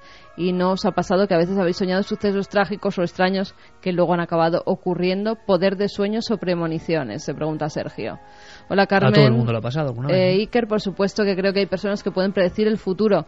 Mi hermano es una persona completamente normal y lleva una vida normal y tiene flashes donde ve con antelación las cosas que nos van a pasar. ¿Os preguntáis cómo puede afectar a una persona predecir lo que le va a pasar a sus seres queridos? A veces no es tan bueno como la gente se piensa. Se pregunta que cuando vamos por Gran Canaria, Santiago Marrero. Pues ojalá pronto. Que pronto. Pero lo que está claro es que para mucha gente no debe ser plato de buen gusto. Decíamos antes esa historia de la chica sentándose en una piedra ahí al lado de Madrid porque veía gente ahorcada. En fin, las escenas célebres de este sentido, desde luego no debe ser fácil vivir con ese don, entre comillas, si es que algunos lo tienen. Seguiremos atentos a esos flashes y a ver cómo acaba esta historia, que sin duda es de las más espectaculares, y la ha reabierto nuestro compañero Paco Pérez Caballero. Paco, como siempre, un placer. Muchísimas gracias, Iker. Por cerrar un poco el caso, yo creo que es muy difícil pensar que alguien pueda tener ese tipo de don constantemente, a todas horas, se pueda pasar una consulta, que alguien de repente pueda ver algo o que tenga facilidad para sentir ciertas cosas, pues parece que la realidad nos dice que sí, y los investigadores policiales también lo saben. Pero claro, confiar en una persona que te esté asesorando constantemente es difícil, porque encontrar una persona que siempre vaya a un lugar de un crimen y te vaya a dar algún detalle es imposible. Es, prácticamente imposible. Ahora, en esos casos, la gran pregunta es: ¿qué ha ocurrido? La angustia, la muerte, el desgajo de la vida, ¿algo puede conectar con otra persona? Desde luego, y se abren un sinfín de preguntas. A veces la propia víctima, ¿no? Lo vimos en ese pozo estrecho del que hicimos el reportaje. Sí, señor. La víctima que acaba derrotando al asesino, eso apareciéndose no solo en sus sueños, sino en una carretera y sacándolo de la carretera. Pasan cosas, el suceso está a la orden del día, y desde luego hay muchos casos en los que hay cosas inexplicables. Por cierto, que nuestros compañeros de Murcia nos hablaban de otro caso muy parecido, donde una persona de Murcia aseguraba haber matado en Jumilla a 3 marroquíes, haberlos enterrado. Era el calco del asesino arrepentido, atormentado, que tú narraste. Incluso en la prensa se hablaba de que esto parecía para Cuarto Milenio, o que alguien había tomado el reportaje para hacer algo. Se ha descubierto que es todo un fraude, una invención. Es falso, es una invención para que no le expulsen del país. Increíble. Como siempre, Paco, buscando esos secretos, como esta noche, donde se hilan misterio y criminología. Como siempre, compañero, mil gracias. Un abrazo, Iker. Vamos ahora mismo a una tierra que conoces bien, Juanje, que te la has pateado con la nieve, el Moncayo. La verdad que sí, que tuve una experiencia fabulosa allí caminando por una montaña que hay que decir que es muy peligrosa, y que la gente siga la recomendación que me hicieron a mí el club de montañeros, un club de montañeros de la Cuando zona. dejes de ver el suelo... Cuando no veas el suelo y solamente veas nieve, no sigas caminando. Bueno, pues ahora el problema no es la nieve, que ya parece que llega el buen tiempo, sino el comportamiento de algunos animales. Lo hemos comentado en los últimos 3 o 4 años, así como a retazos, pero empieza ya a ser un poco alarmante. ¿Qué está ocurriendo? Vamos a conectar con esa tierra, diferentes comarcas afectadas, y hay que ponerse en situación, ¿Qué está pasando? Nos introduce en este esta increíble historia Carlos Cala.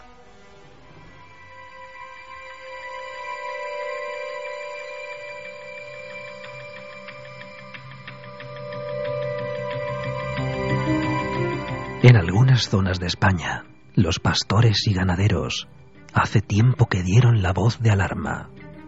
Algunos animales están variando su comportamiento, se están volviendo agresivos y están desafiando incluso al hombre. A las gentes del campo, sabias y conocedoras del entorno, no les vale la opinión de algunos científicos que piden calma, ni tampoco el gran silencio que se cierne sobre este tipo de sucesos. Sucesos que están provocando demasiados problemas y que esta noche les queremos contar. 2:33, conectamos con nuestra compañera de la cadena SER en toda esa región, Eva Sánchez. Compañera, buenas noches. Hola, buenas noches, Iker. Ante todo, gracias por estar ahí a estas horas intempestivas, pero es que hay un poco de voz de alarma con una cosa que decíamos que nos inquieta hace tiempo, y es el comportamiento de algunas aves carroñeras que tienen auténticas dagas, como garras y picos afilados, y que están de repente atacando a otros animales, y yo no sé si incluso amedrentando a las personas. Pues así es, estamos hablando de los buitres, unos animales pues que tradicionalmente han sido buitres, han sido animales pues que son carroñeros, que son animales necrófagos, que siempre han comido carne muerta ya, pero que sin embargo en los últimos años se están dando cada vez más casos de ganaderos, de pastores que denuncian ataques de los buitres hacia el ganado vivo, hacia sus propias reses. Pueden ser igual ovejas, nos llegan casos de ovejas, de vacas, incluso de caballos que han sido atacados en esta zona del Moncayo, siempre en la zona soriana del monte, donde está la parte de Aragón. En el Parque Natural hasta el momento no se ha registrado ninguno de estos ataques, pero no es así en los pueblos como Cueva de Ágreda, como Veratón, Borovia, en Muro, en San Felices, donde los pastores ya empiezan a dar la voz de alarma. El buitre está cambiando y además el buitre está cada vez más agresivo. Pues Eva, gracias a tus contactos además y a tu gestión hemos podido hablar con uno de esos afectados, Salvador Rubio. Luego escucharemos a Félix Herrero, que es agente forestal de toda esa zona, y le agradecemos un montón que esté con nosotros. Pero antes, por favor, para que la audiencia se dé un poco cuenta hasta qué punto está llegando esa alarma, y que hay que ponerse en situación, ¿no? Y las teorías diversas, ¿no?, de por qué está ocurriendo esto. Salvador Rubio es una de esas personas que nos cuenta lo que está ocurriendo ahora mismo con estos buitres, que incluso los ataques pueden llegar casi a agrupar a varias decenas de ejemplares. Escuchamos.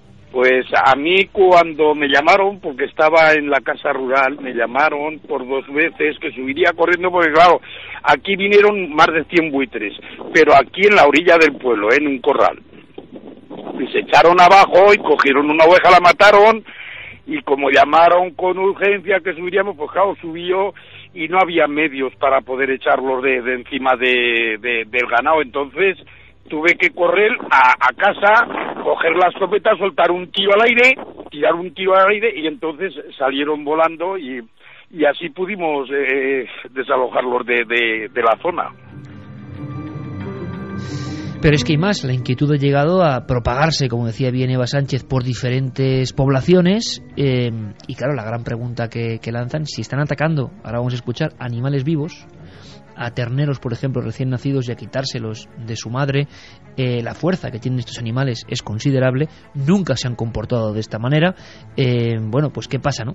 Con personas, con niños, imagino que es la pregunta que mucha gente, quizá que no conocemos bien el entorno o la fauna, nos hacemos. Salvador nos contaba esto.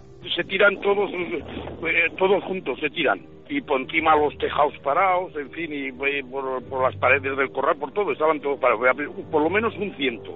Por otro pueblo, por Veratón, el otro pueblo siguiente, hay un pastor que es de Cortes, que tiene 2.000 ovejas por arriba por el Moncayo, y el año pasado contaron que si le habían matado una burra que lleva el ganado, algún perro viejo que llevaba ya, que no, eso también. Sí, a las personas, pues no le puedo decir. Aquí se ha comentado que una señora de Zaragoza, pues le gusta andar y subió arriba, y se ve que se sentó y se quedó dormida, y dice que estaba rodeada allí de buitres. Eva, pues así está el patio, llegando a un nivel que imagino que asusta. Yo no sé si hay que dar la voz de calma en vez de la voz de alarma, pero desde luego el comportamiento de este animal, yo no sé si muy abundante o no en la zona, ha variado por completo, ¿no? Pues además sí, son muy abundantes en la zona, hay muchas colonias de buitres, hay mucha polémica también con este asunto, mientras que los pastores y los ganaderos lo que piden es que se tomen medidas para evitar estos ataques de los buitres. También hay biólogos, hay ecologistas que lo que dicen es que el buitre no está preparado biológicamente para atacar y que por lo tanto estos ataques a ganado vivo pues pueden ser una serie de confusiones, dicen ellos, de los ganaderos. Sin embargo, los ganaderos cada vez lo tienen más claro y además hay un dato también pues que nos puede clarificar este asunto, y es que el año pasado fue la propia Guardia Civil en una zona de aquí del Moncayo, concretamente en Beratón, la que denuncia un ataque de buitres. Además es testigo de este ataque de buitres, saca fotos y las distribuye a través de los medios de comunicación. La propia Guardia Civil. Así es, hay una nota de prensa incluso en la que se ve los buitres encima de la oveja y cómo la Guardia Civil logra salvar al cordero. Esta oveja estaba pariendo. Por lo tanto, son documentos que ya no solamente nos tenemos que fiar de lo que diga el ganadero, sino que además en este caso existe un parte de la propia Guardia Civil. Tenemos también a Félix Herrero, ¿verdad, Eva? Eso es, sí. Félix es el agente forestal, agente de protección de la naturaleza del Parque Natural del Moncayo. Yo sé que él difiere un poco con la opinión de los ganaderos, pero él es una de las personas que mejor conoce los buitres del Moncayo y nos puede decir qué es lo que pasa. Pues perfecto, es lo que falta, ¿no?, en este cóctel, que cuando se cuenta, lo repito, a veces sin el conocimiento adecuado, nos alarma, ¿no? Y se está hablando y repasaremos algunos casos. Félix, buenas noches. Hola, buenas noches. Gracias por estar con nosotros. La sensación, por lo menos lo que se está contando, que se han vuelto agresivos los buitres, que son animales muy poderosos, que pueden hacer realmente daño, que hay alarma. ¿Hasta qué punto estás de acuerdo? Y tú, que imagino que estás acostumbradísimo a ver este comportamiento, ¿qué puedes revelarnos, Félix? Bueno, vamos a ver, si queréis, si nos ponemos un poco en situación para la gente que desconozca un poco el tema. Vamos a ver, todo este tema viene a raíz del mal de las vacas locas. Ajá. Muy conocido por todos, y ante la preocupación por la sanidad europea, de la Comunidad Económica Europea, pues se promulgan diversos decretos y directrices que instan a los Estados miembros a que, por un lado, se adapten o mantengan las poblaciones de aves a lo que está pasando, y por otro exige la retirada del resto de animales bovinos y caprinos del medio natural. Que imagino que es, Félix, donde comían los buitres habitualmente, ¿no? Exactamente. Entonces, claro, esto lógicamente incide de una manera decisiva en las poblaciones de aves necrófagas, ¿no? Al desaparecer los numerosos comederos incontrolados que existían en el territorio, pues entonces, claro, un animal que lo tienes acostumbrado a comer, pues entonces, pues claro, al quitarle la comida, pues varían cierto modo de comportamiento. Pero vamos a ver, ante esto, pues claro, las administraciones pasan a adoptar medidas para intentar paliar estas situaciones, y en Aragón se promulga el decreto 207/2005, en el que se regula el uso de instalaciones de comederos para aves necrófagas, y se crea la red de comederos de Aragón, aunque ya funcionaban algunos de ellos. O sea, Félix, quiere decir que, para que todo el mundo lo entienda más o menos, que se obliga ahora a no dejar los restos, como ocurría antes, de las vacas o del ganado donde se alimentaban los buitres, y que tiene que haber unos dispositivos concretos para estos buitres para que coman ellos, pero que no hacen mucho caso, quizá. Efectivamente, vamos a ver, el tema es el siguiente. Cuando no hay comida, pues entonces los animales, ¿qué es lo que pasa? Pues claro, siempre, pues todos estos temas van asociados siempre a animales con problemas, porque los buitres son animales necrófagos, como todos sabemos. Uh-huh. No están adaptados, como me han dicho en la presentación, para la caza, no son cazadores absolutamente para nada, Entonces, estos animales, ¿qué pasa? Que entonces, al ver un animal moribundo o que tiene problemas, pues entonces, si antes esperaba un poco más aparecer por allí, pues ahora lo que hace es aparecer antes. Y claro, la sensación de alarma de la gente y de los ganaderos y por ahí pues se produce en mayor medida. Pero vamos, en principio, nosotros tenemos un protocolo de actuación del Gobierno de Aragón, en el cual, cuando se produce una denuncia de este caso, pues nos acercamos allí, los agentes para la protección de la naturaleza, recogemos enseguida los restos de los cadáveres que hay allí y los llevamos al Centro de Recuperación de la Franca, que está en Zaragoza, y entonces tenemos constancia de que todos, o la mayor parte, bueno, todos, por no decir casi todos o todos, y hacen hasta miles de necrosias, ninguno ha salido de que el animal haya sido atacado estando vivo y estando sano. ¿Y por qué se está comentando entonces, Félix, crees todo esto? Porque incluso se habla de terneros, o sea, vacas que están pariendo y que le han arrebatado poco menos que al ternero, ataques a perros. ¿Crees que también quizá hay un factor de leyenda o de miedo común o de algo completamente nuevo que antes no ocurría o qué? Sí, hombre, yo creo que es un poco más rumorología popular que realidad desde mi punto de vista. Vamos a ver, como bien han dicho en la presentación, en la parte nuestra, de Aragón, realmente nosotros estos problemas, la verdad es que hemos tenido algunos, pero cada vez últimamente no se han llegado a dar. Incluso los pastores de allá arriba que suben a Moncayo por ahí, pues no ha habido grandes problemas. Y si ha habido algún problema ha sido siempre asociado a un animal enfermo o un animal que no podía trasladarse por sí mismo o de alguna clase de este tipo. Félix, y que el buitre les atacaba, digamos, antes de tiempo, que antes esperaba que ese animal muriese y que ahora, digamos, que en algún caso atacaba antes de esa muerte, ¿no? Yo esto, si no tengo constancia, con los datos que te he dado del Centro de Recuperación de la Franca, las necrosias llegan a decir que los animales no son atacados vivos, sino que son atacados muertos o cuando están ya moribundos. Oye, Félix, y una cosa que me interesa, sabiendo que eres un conocedor de esa zona, ante todo hay que decirlo, maravilloso y además zona preciosa y de la que dentro de poco hablaremos con imágenes, ¿no?, en nuestro programa televisivo y que es espectacular, pero si un buitre atacase a un animal vivo o incluso a una persona, yo no digo que haya ocurrido, ni mucho menos, sino que es un animal que puede ser peligroso en vamos a llamarlo así, posición de ataque, porque es que la gente y la mayoría que vive ya en las ciudades, una gran cantidad, no sabe casi lo que es un buitre. Un buitre es un animal bueno, que hay que tenerle mucho respeto, si se pone agresivo con uno o no. Hombre, un buitre, vosotros os das cuenta que tiene un metro de largo, puede llegar a tener una envergadura de 2,5 metros a 3 metros, o sea que es un animal de una entidad y es grande. Entonces, claro, pero vamos, la morfología no es de atacar ni de cazar. Lógicamente, si un buitre se te enfrenta, pues claro, tiene unas garras fuertes, un pico poderoso. Digamos, no es el comportamiento normal y lógico de atacar. Félix, pues te agradecemos un montón que hayas estado con nosotros, que nos hayas dado estos apuntes, que des también un poco la cuestión del profesional que sabe de lo que habla y que no cunda la alarma ante todo, porque desde luego es que recibimos muchos mensajes de gente de la zona que nos habla de esto y con bastante miedo. Félix Herrero, amigo, agente forestal de ese parque natural maravilloso. Un abrazo muy fuerte. Venga, gracias.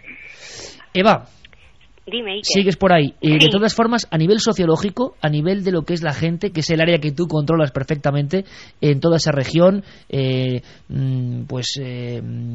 piensa la gente? ¿Van a tomar algún tipo de medida? Porque yo recuerdo, fíjate, es que me has hecho recordar hace, pues no sé, 13 años, 14 años, yo cubrí una serie de ataques al ganado en el Valle de Tabladillo, en Segovia y también en Navarra, pero sobre todo en Segovia la gente había empezado a ir con la escopeta por la calle a no dejar, en un momento dado, creyendo que había una gran bestia que mataba el ganado, a no dejar a los niños ir a la escuela. Es decir, yo viví lo que era el pánico social en aquel Valle de Tabladillo. ¿Esto no llega tanto o sí o qué? ¿Qué dice la gente? No llega tanto. Lo que sí, el pánico es el que cunde entre los propios ganaderos. Félix daba una de las versiones que hay, y es que el buitre no ataca. Los ganaderos tienen una versión totalmente distinta, y es que el buitre cada vez ataca más y ataca a animales en principio débiles, aquellos pues que están pariendo o que están cojos. Los pastores empiezan a tener miedo también. Algunos de los pastores con los que yo he hablado pues me comentaba que antes pues a media tarde solía dormirse en el campo y echarse una siesta. Dice, yo ahora mismo no me echo la siesta porque si vienen los buitres y me ven tumbado, pues a mí me da miedo. Y eso es lo que nos decía el pastor, que hasta el momento pues solamente han atacado a animales, en ningún caso han atacado a personas. No hay esa psicosis, ese miedo que se pueda creer. Más bien los ganaderos lo que dicen es que se puede convertir en un problema económico para ellos, porque además el ataque del buitre, al no estar totalmente comprobado, no le sirve a un ganadero a la hora de cobrar un seguro, a la hora de cobrar el animal que se le ha muerto.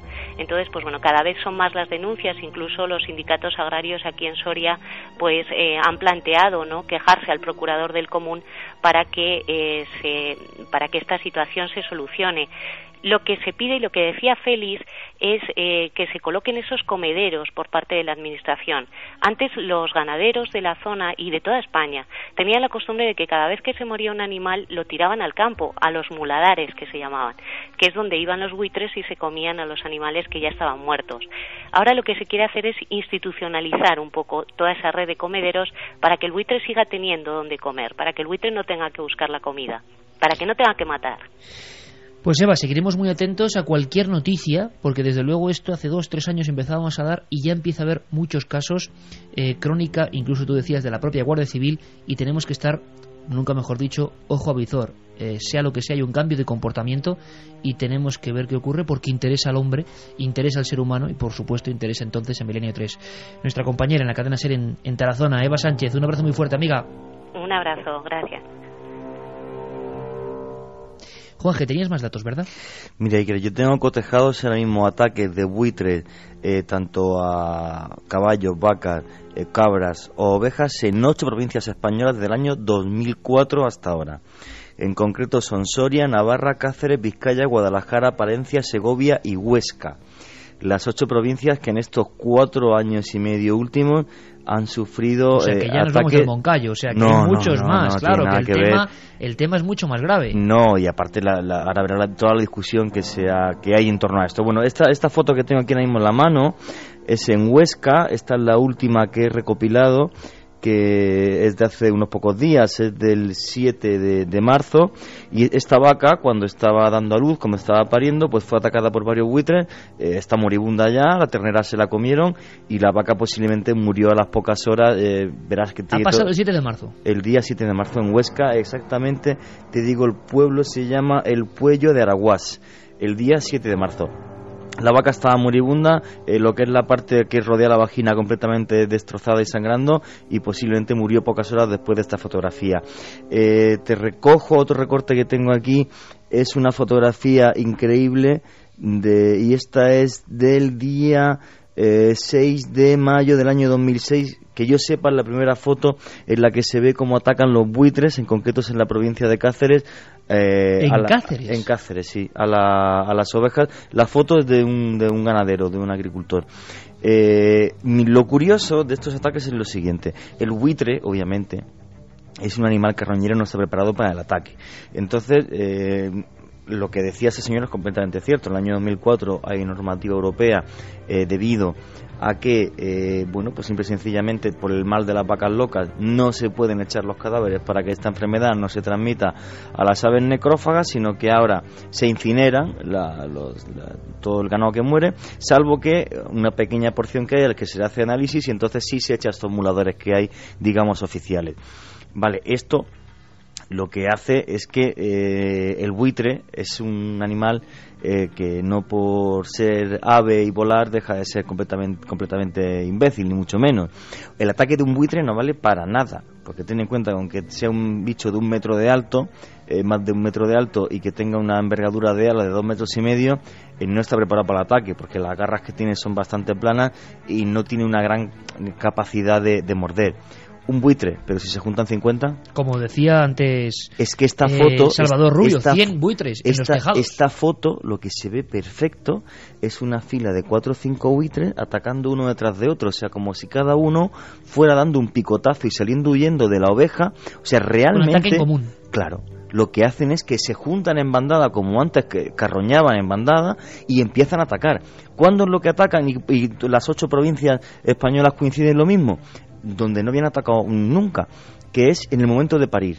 Se ve que huelen la sangre, igual que olían la sangre de sus antiguas víctimas, van y aunque esté la vaca viva o esté la oveja viva, aprovechan ese momento para... Antes se comían la placenta, los restos que dejaban en las vacas o las yeguas, ahora directamente atacan al olor de la sangre. De toda esta polémica, la cosa que más curiosa me ha parecido son unas declaraciones de un señor, de un pastor en Navarra, diciendo que muchísimo antes del año 2004 él ya había visto en el campo cómo los buitres atacaban en manada, cómo mataban ovejas y cómo mataban vacas a la hora de dar a luz. Lo que dice que de repente ahora, como hay muchos menos ganaderos y tienen controlado más al ganado que antiguamente, que lo dejaban en el campo y iban a ver una vez a la semana, lo están viendo mucho más, pero que los buitres ya atacaban de esa forma hace muchísimos años. Y esa noticia, Juanje, del 2004 es la que dimos aquí, en Milenio 3, como algo muy extraño, y nadie creyó a ese ganadero. De esos barros quizá vienen estos lodos. Pero es que además hay una historia, que es que el problema ni se circunscribe a España, ni se circunscribe a los buitres. Hace poco, en la página web de National Geographic, leí un reportaje increíble sobre los coyotes estadounidenses. Los coyotes son animales muy parecidos a los buitres de aquí, es decir, son animales inofensivos, carroñeros, frecuentadores de vertederos, se alimentan de los cubos de basura de los pueblos, pero y además están extendidos de costa a costa de los Estados Unidos. El problema es que se está detectando que se están volviendo agresivos, organizados, es decir, se empiezan a ver bandadas de coyotes semejantes a las manadas de lobos y que actúan acosando a las presas de manera semejante a las manadas de lobos, cosa que no habían hecho los coyotes hasta ahora. Y sobre todo le han perdido completamente el miedo al hombre. Se adentran en los pueblos, matan a los animales domésticos, no a los animales de granja, sino perros, gatos, se meten en los jardines de las casas a matar al perro de la familia.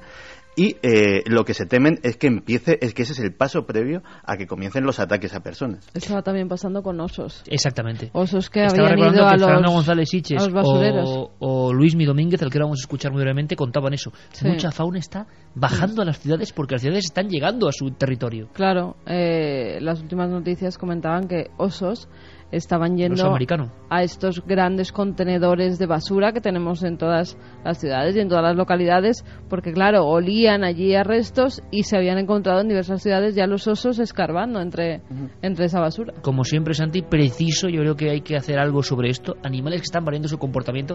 Y atención a lo que os voy a contar ahora, por favor. Ha pasado en Lejona, Vizcaya. Antes, para cerrar el asunto buitres, y en la tercera hora va a ser maravilloso, vamos a viajar a la Alhambra, pero de una forma distinta. La Alhambra misteriosa, mágica, legendaria y paranormal. Vamos a saber algo más de robots y, en fin, vamos a pasarlo genial. Pero con lo que os voy a contar de una araña que ha aparecido en Vizcaya, seguro que no lo vamos a pasar genial.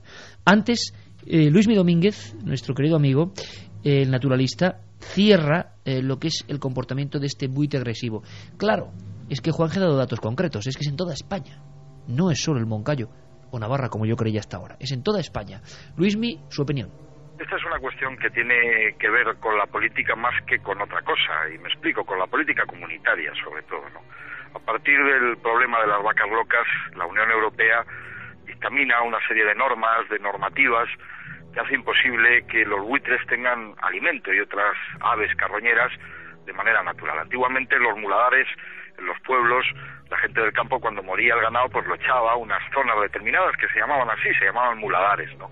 Es verdad que se empezaron a dar en Navarra y en Huesca diferentes ataques, especialmente a vacas que estaban pariendo, hasta el punto de matar al recental y llegar incluso a matar a la madre, y es algo que se ha comprobado científicamente. Pero tiene que ver con la hambruna que están pasando estas aves y con la falta de sensibilidad y de criterio político, y esta es un poco la cuestión.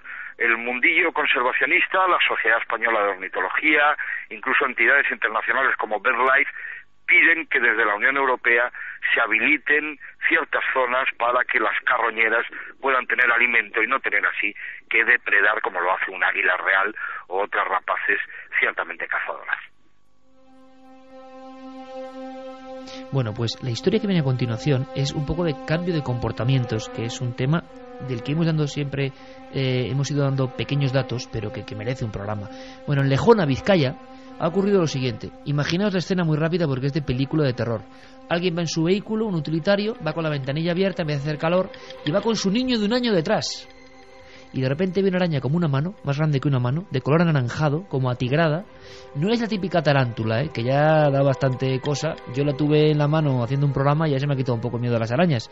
Pero esta da más miedo, porque es una de esas arañas como más finas, muy grandes, sí, como articulada, poderosa, con los quelíceros, o sea, la típica araña de la aracnofobia, un poco más grande. Y ve que va avanzando por el aire y que se le cuela por la ventana y que le va hacia la cara.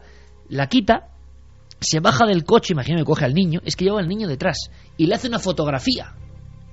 Pero es que 5 vecinos más de la zona de Lejona, en Vizcaya, han denunciado que esas arañas están pasando, digamos, por esa zona. ¿Qué ha ocurrido? ¿De dónde vienen? ¿Algún desgraciado, porque hay que decirlo así, que ha dejado una especie no autóctona y esta se ha adaptado perfectamente? Bueno, nuestra compañera Arantxa Alegría, desde Lejona, en Vizcaya, nos cuenta los últimos datos de esta historia, como decíamos, de terror. El Servicio de Fauna de la Diputación de Vizcaya es quien se está encargando de determinar si el ejemplar del tamaño casi de un puño y de color anaranjado que José Enrique encontró en su coche es autóctono o ha podido llegar hasta aquí camuflado en algún vehículo. Hemos hablado con algunos expertos y nos dicen que tampoco es descartable que el arácnido se haya escapado de algún terrario, pero vamos, a día de hoy no hay nada claro. Por ello, el Servicio de Fauna de la Diputación ha enviado varias fotos a un grupo de expertos de Alicante para recabar toda la información posible. La única evidencia que les han podido enviar a los colegas levantinos es una fotografía que tomó uno de los vecinos de una zona residencial del municipio de Leioa. Por lo pronto, y hasta que se sepa del tipo de araña que hablamos, algunos vecinos de la urbanización Ascarcha han tomado ya las primeras medidas. Han contratado a una empresa de plagas que ha fumigado varios garajes. Los residentes se han armado también con un aerosol sellador que, aplicado en las esquinas y puertas, envenena a los insectos que pasan por encima.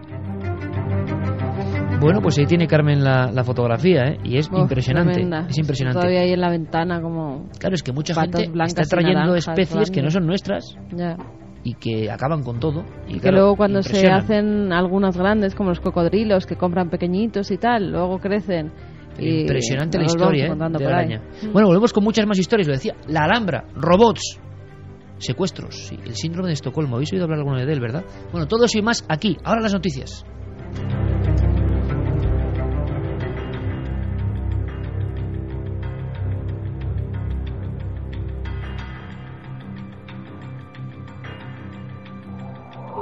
Milenio 3, Cadena SER.